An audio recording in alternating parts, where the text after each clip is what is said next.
paix soit sur vous. On vous présente notre projet électronique qui a pour but simuler un schéma d'un convertisseur de tension alternative en tension continue. Le convertisseur est composé d'un transformateur, un pont de Grace composé de 4 diodes, un condensateur et un régulateur. Pour simuler ce convertisseur, on fait appel à un logiciel NMUGC. Personne ne peut nier l'importance d'un convertisseur.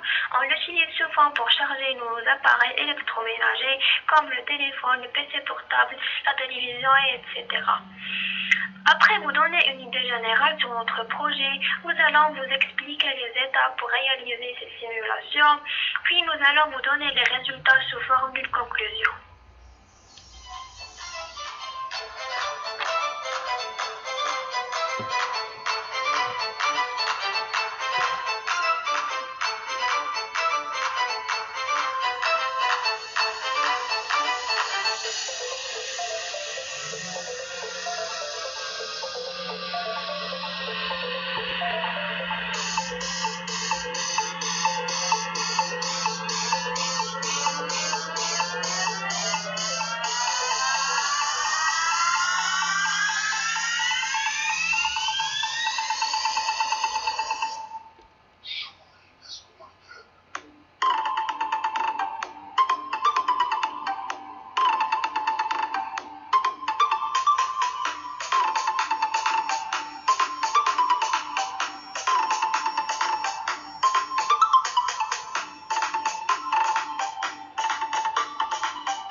Voici le schéma explicatif du montage, qui se compose de différents blocs.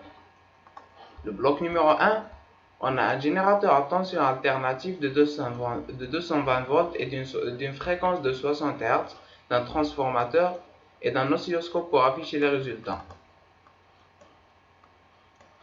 On allume la simulation en cliquant sur ce bouton.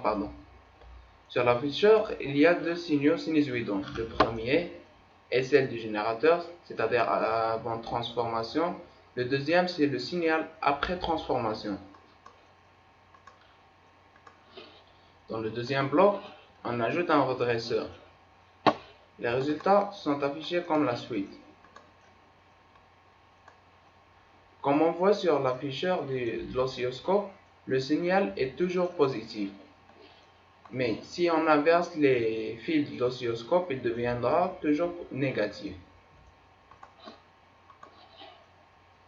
On passe directement au circuit complet du montage. On ajoute un condensateur qui joue le rôle d'un filtre, un régulateur, deux oscilloscopes.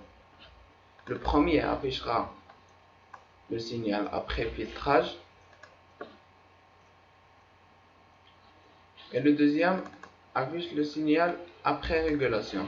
Comme on voit ici, le signal doit être régulé par le régulateur et pour qu'elle soit continue.